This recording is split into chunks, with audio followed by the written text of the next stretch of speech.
So I'll just go out and say that I'm back in New York, thankfully. Landed safely on the ground at almost 11 o'clock at night. That alone really should be my high, but again, it was nearly 11 o'clock at night. And I left my car at my father's place. Meaning, it was practically midnight, because, we had to wait for a baggage claim and everything, before I actually got here. I suspect I may barely have just gotten 5 hours of sleep. Watch, like at some point in this video, I'm just gonna be like, that's what's gonna happen to me. And what the hell, I'll fight through it. But I'm landing in New York safely. That's wonderful. You're probably wondering, with the entire day of flying ahead, do I really have an act of kindness? I do. And that is, as we were about to leave, there are a few things that my mom gave me that I brought back here to New York, which she wanted me to do.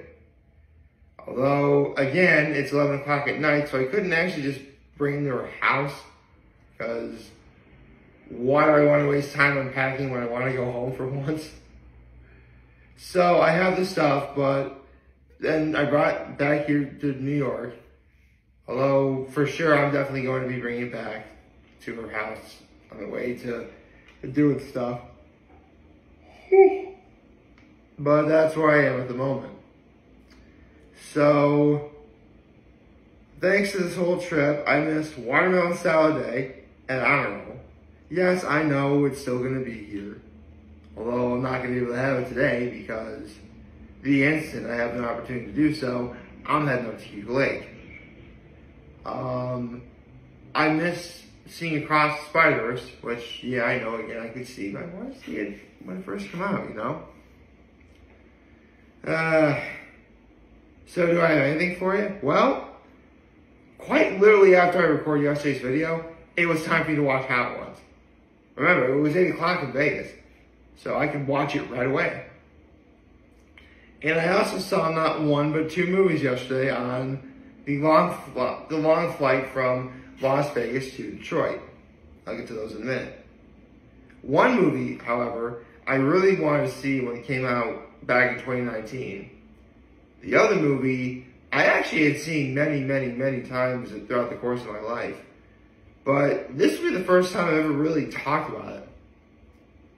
Especially when it's very apropos for, well, Pride Month.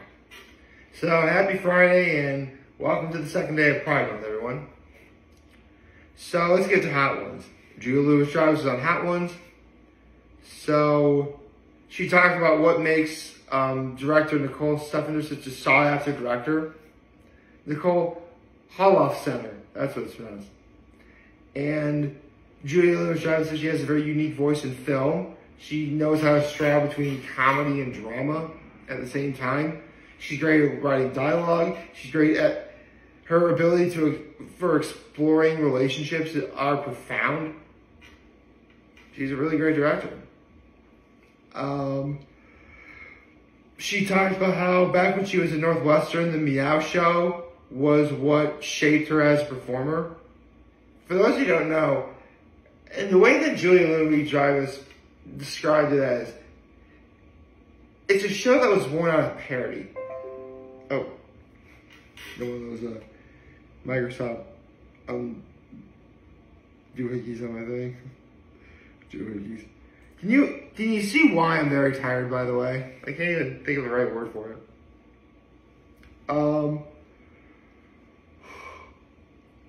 She talked about how she just recently started a podcast. And Sean asked her, like, what is it like being on the other side of the interview? Because if you're a guest on someone's podcast, that really is kind of what it is. And it's hard. It really is hard to be, like, the way that both Sean and, because for all accounts, Sean has the same thing. Says, you know, Hot Ones is an interview. Like, it really is about keeping the whole thing afloat. Like, the pace of everything, you know, asking the right questions, doing the research, it's a huge responsibility. And from Julia Louis-Dreyfus' perspective, there are a few nuggets of wisdom that technically I already knew, but they're the sorts of pieces of wisdom that at this day and age is kind of sad that we all need to remember. One of which is actually relatively apropos for this month. Actually, both of which are rather apropos for this month, now that I think about it. No being a complete sentence, and doing things that frighten you. If anyone is part of the LGBTQIA community, quite literally both of those things very much appeal to you. Wow, I think they really timed it. They legit timed it, didn't they, for this episode? Didn't they? I don't know. It had to be a coincidence. No way they thought that far ahead. I mean, the good people at First We Feast and Hot Ones are good, but to be that good, I don't know. Because Julia Louis-Dreyfus was on Veep, like office positions that are overlooked, such as the scheduler. That's interesting. Shooting a scene while riding on a horse is the most terrifying thing ever, according to Julia Louis-Dreyfus. Also, when working on a Marvel set, you will see a lot of green screen. A lot of green screen. Being challenged by the square footage on the... I knew there was going to be a Seinfeld question, but not one I was expecting. Because apparently Jason Alexander in an interview once said, a show like Seinfeld really could not be made today due to how small that set was. So basically, when challenged, Julia Louis-Dreyfus is thinking, okay, what am I going to do as soon as I walk in? So if you ever watch an episode of Seinfeld, and Elaine, played by Julia Louis-Dreyfus, walks in, like, notice she doesn't immediately go to the couch. I mean, sometimes she goes to the couch. But for the most part, she'll legit walk over to the refrigerator just to interact, just to see what's there. Sometimes she actually gets something out of the fridge. Sometimes she doesn't. So, that's very interesting. She talked about her ability to her instinct of what seems funny on page. Living in Oakwood apartments after leaving SNL. I thought Sean was going to ask her about being on SNL, but I guess, well, technically that was an SNL question, just not about SNL stuff. The most underrated national park is Crater Lake. Okay. And for the last dab, okay, I'm gonna rid of this. You don't want to pop this everywhere. Hold on.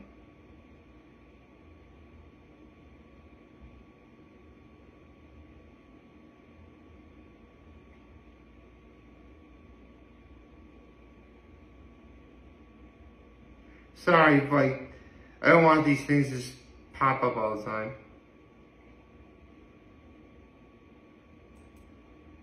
I think I got it. So for the bomb, she had to use her facial expressions to describe each hot sauce she just ate. So for like the bombs, just like for the classic, it's like, and for the last dab, she's like, okay, that's actually really funny. So I don't know, Julia Louis-Dreyfus, she was great. I mean, it's Julia Louis-Dreyfus, guys. She is, hands down, one of the greatest television actresses to have ever lived. And for good reason. You know, Elaine on Seinfeld, Veep, New Adventures of Old Christine. She's got a pedigree. And she's made a few movies, too. In fact, I mentioned this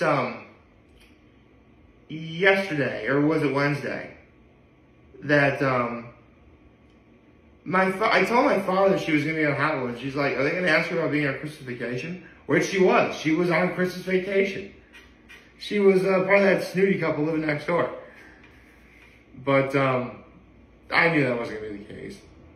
Listen, as much as I love Christmas Vacation, the only way that it's really ever going to be asked about on Hot Ones is if somebody like a Johnny Galecki is on Hot Ones himself.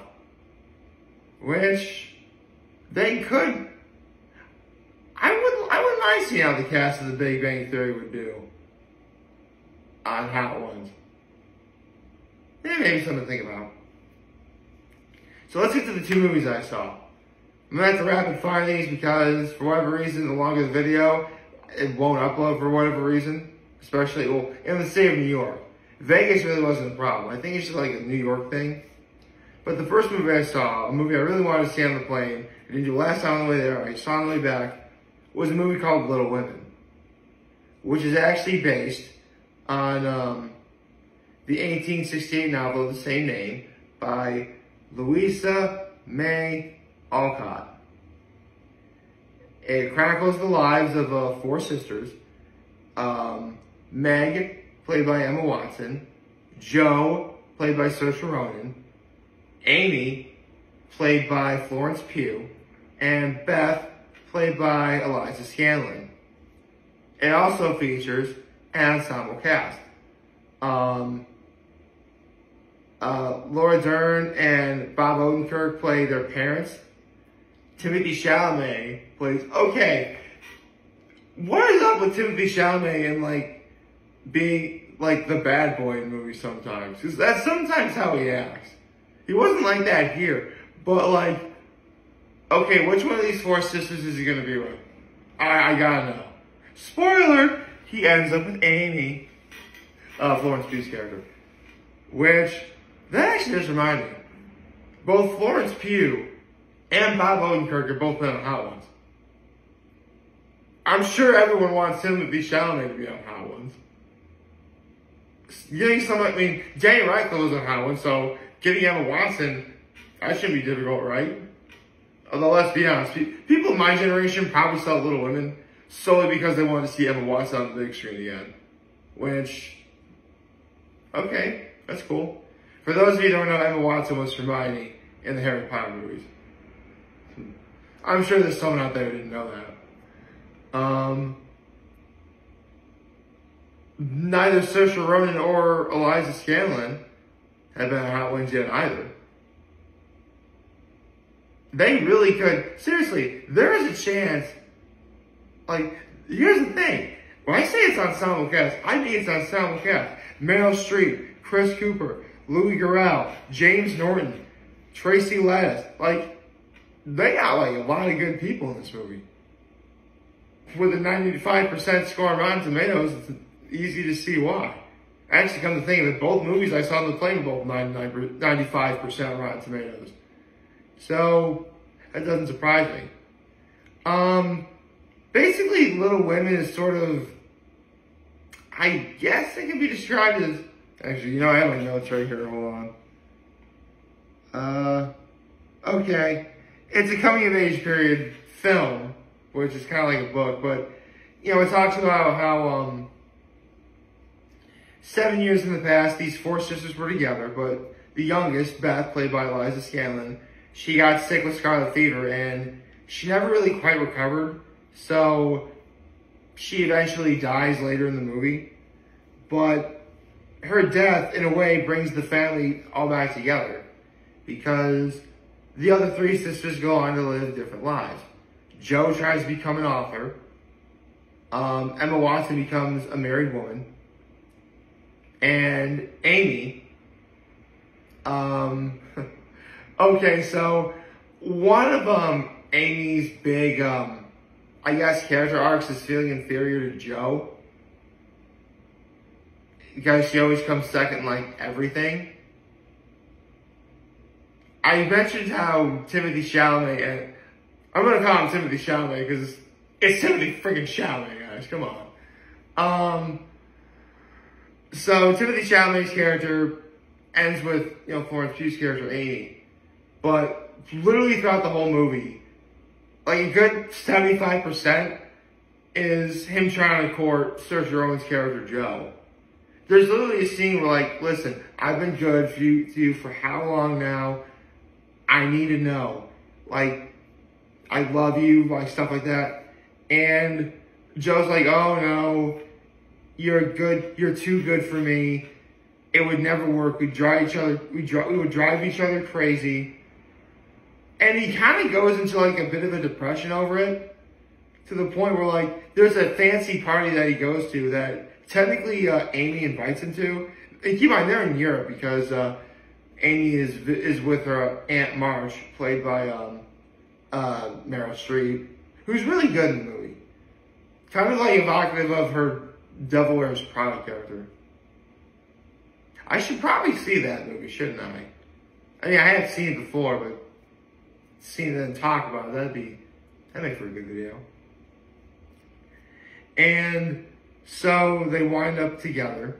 Although eventually Meryl Streep's character dies and the family inherits her fortune. Now, before that happens though, Joe tries to get a book published. And basically, the events of the movie are the book that Joe is trying to write. Which is genius. And she's trying to get it published, but her original ending was she ends up with neither Timothée Chalamet's character or the sort of artist critic that she meets in New York City who's about to leave for California. And originally she didn't want to end up with anyone. But let's be honest, romance is what sells. It does. I mean, that's just how we function. We want happy endings. That's why more often than not you see a lot of really great movies with sad endings. Because we've seen it so much. But in this case, you know, it's based on a book, and in the book, she tried to get it published. She didn't want the main character to end up with anyone. But the publisher's like, listen, you know, we don't want to sell this without a happy ending. So she ends up with the critic, and between that, because she was able to keep like a 6.6% royalty and the copyright. I think. I don't know.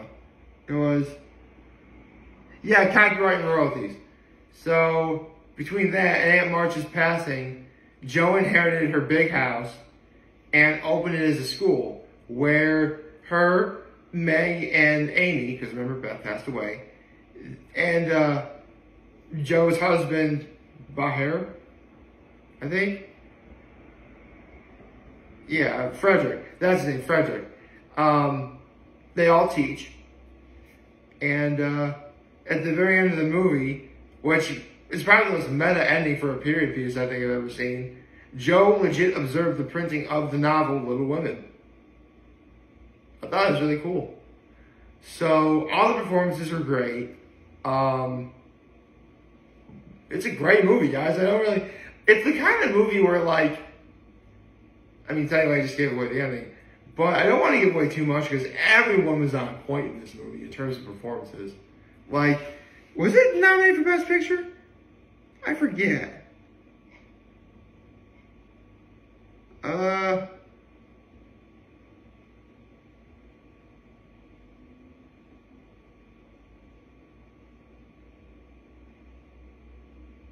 Okay, 6 nominations, including for Best Picture, Best Actress for Ronan, Best Supporting Actress for Florence Pugh, Adapted Screenplay, and Best Original Score.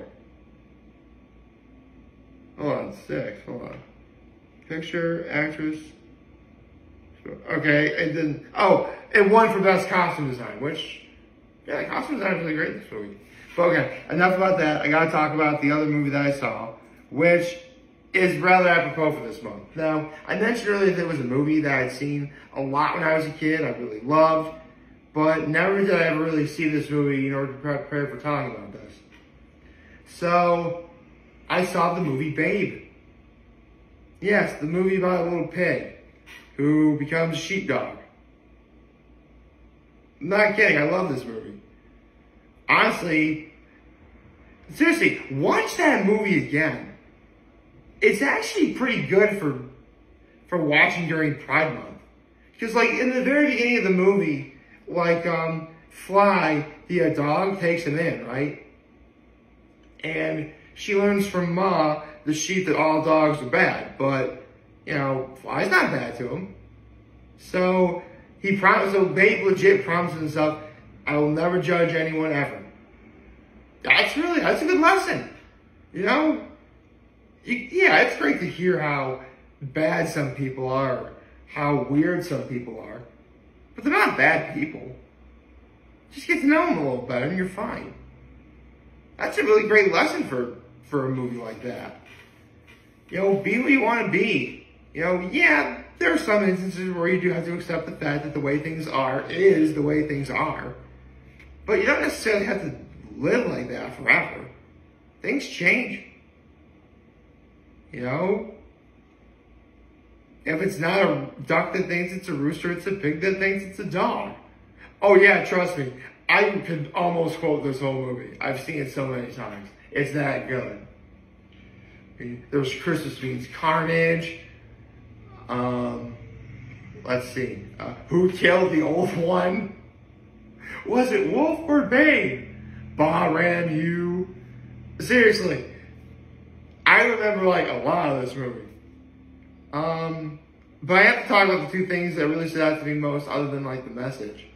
That's James Cromwell as the farmer, who was actually nominated for Best Supporting Actor for this movie. Yes, Babe actually, I think it won, it won one Academy Award. What did it win? That's visual effects. The visual effects are great. Actually, the practical effects of this movie are phenomenal. Like, a lot of the animatronics are done by the Jim Henson Company. They got great voice actors to play. They actually got real voice actors to play the animals. Which I do have to talk about the voice actress who played Babe. Her name was Christine Cavanaugh. And believe me when I tell you, she had the makings of probably being the greatest voice actress of all time, had she not retired for personal reasons. And we'll never know just how great she could have been, because back in 2014, she passed away. Make no mistake, Christine Cavanaugh was a phenomenal voiceover actress, and anyone who's ever been a fan of the craft has known of her work. She was Dexter on Dexter's Lab, Babe, obviously, Oblina on All Real Monsters, the original voice for Chucky Finster on Rugrats. I mean, don't get me wrong, Nancy Cartwright, the voice of Bart Simpson, she does a great Chucky Finster. But there was something about Christine Cavanaugh that, like, man, when I cried, I cried. She was also Gosling on Darkwing Duck, too. She was a phenomenal... This woman was an amazing voice actress. And it's so sad that, for whatever reason, she just decided to retire. I really wish that wasn't the case, and perhaps we'll never know why.